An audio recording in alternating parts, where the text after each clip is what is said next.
Hello and welcome to all. आप सभी का स्वागत है रणधीर एजुकेशन में।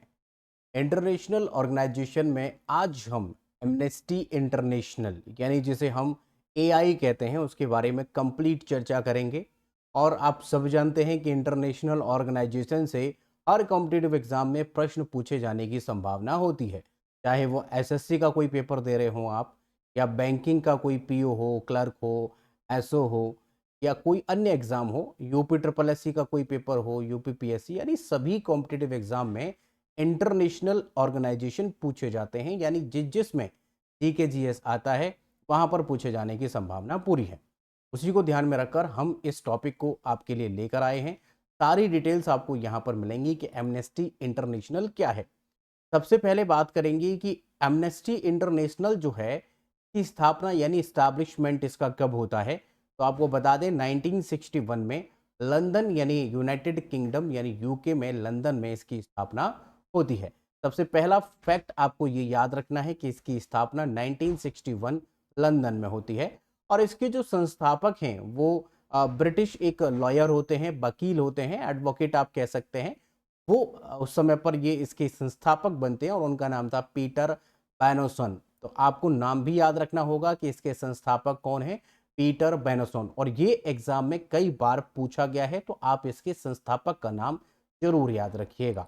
इसके अलावा आपको ध्यान रखना होगा कि चलिए हमने बता दिया कि इसकी स्टैब्लिशमेंट कहाँ पर होती है, तो लंदन में होती है और वहीं पर इसका हेड क्वार्टर भी है। अगर बात करें कि इसका नेचर क्या है, मतलब इसकी प्रकृति कैसी है, तो भाई इसकी प्रकृति एक एनजीओ की तरह है, मतलब नॉन गवर्नमेंटल ऑर्गेनाइजेशन ये है। तो आपसे कई बार एग्जामिनर ऑप्शन देकर पूछ लेता है कि इनमें से कौन सी संस्था एनजीओ के रूप में काम करती है। तो एमनेस्टी इंटरनेशनल एक एनजीओ है। आगे देखें तो इसमें कुल मेंबर जो है, टोटल मेंबर की संख्या 150 है। फिलहाल आपको 150 याद रखना है। अगर कभी हाल फिलहाल में अगर कभी भविष्य में ये बढ़ते हैं या घटते हैं तो करंट अफेयर की क्लास में आपको हम बता देंगे। फिलहाल इसमें मेंबर कंट्री जो है वो आपकी 150 हैं। एमनेटी एमनेस्टी इंटरनेशनल का महासचिव यानी secretary general of amnesty international, उसका इस समय पर जो महासचिव है उसका नाम है एंज कोलारमार्ट।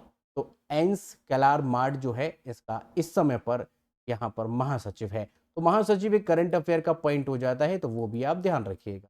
अब बात करें कि इसके मेन ऑब्जेक्टिव्स क्या हैं, मतलब मुख्य उद्देश्य एमनेस्टी इंटरनेशनल के क्या हैं। तो जो मानव है उसके अधिकारों की रक्षा करना इसका एक ऑब्जेक्टिव है। ह्यूमन राइट जिसको कहते हैं, मानवाधिकार की रक्षा करना, और जो शोषित और उत्पीड़ित और बंदी व्यक्तियों की रिहाई की मांग करना। जिन व्यक्तियों के साथ में उनका शोषण हो रहा है, उनका उत्पीड़न हो रहा है, उनको बंदी बना रखा है, तो उन सबको रिहा करने के लिए यहाँ पर प्रयास ये करता है। यातना झेल रहे या मृत्युदंड या अन्यायपूर्ण कारावास के खिलाफ भी आवाज उठाने का काम इसका मेन ऑब्जेक्टिव में आता है। एनजीओ की तरह काम करता है। इसके फाउंडर कौन है, इसकी स्थापना कब होती है, वो सब पॉइंट्स आपको ध्यान रखने होंगे। अब अगर देखें कि इसने कौन कौन से अभियान चलाए हैं, तो देखिए जागरूक करने के लिए इसने बहुत सारे अभियान चलाए, जिसमें से कुछ अभियान एग्जाम में पूछे गए हैं। जैसे डेथ पेनल्टी अबॉलिशन जो है, ये अभियान किसके द्वारा चलाया गया, तो वहां पर ऑप्शन दे रखे थे WHO, WTO। तो आपको ध्यान रखना है एमनेस्टी इंटरनेशनल के द्वारा ये कैंपेन चलाया गया था जिसका नाम है death penalty abolition.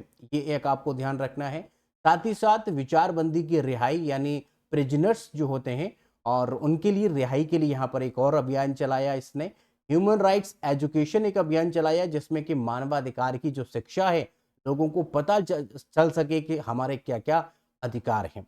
Refugees and migrants के जो राइट्स हैं उनके बारे में भी अभियान चलाकर लोगों को जागरूक इसने किया है। इसका टैगलाइन जो है, स्लोगन स्लोगन है, it is better to light a candle than to curse the darkness. ये इसका एक टैगलाइन स्लोगन है। अगर आप याद रख सकते हैं तो स्लोगन भी याद रखिएगा।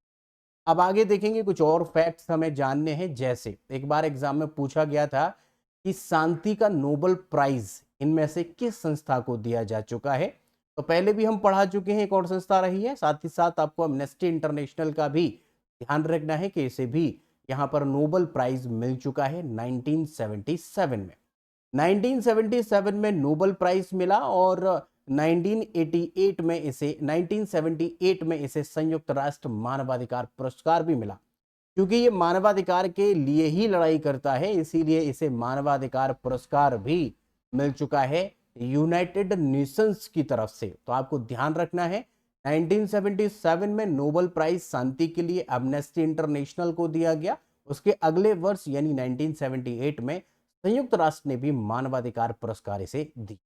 ठीक है भाई, इतने पॉइंट्स याद रखेंगे। साथ ही साथ कुछ अन्य बातें हैं जो विशेषकर एग्जाम में नहीं आती हैं, बस आपको थोड़ा समझने के लिए यहां पर ध्यान देना होगा कि यह एक संयुक्त राष्ट्र यानी यूनाइटेड नेशंस जो है उसकी एक अंतरराष्ट्रीय मानवाधिकार आयोग आदि के लिए उसके सहयोग के साथ काम करता है, मतलब सहयोग करता है उसका, खासकर ये याद रखना है।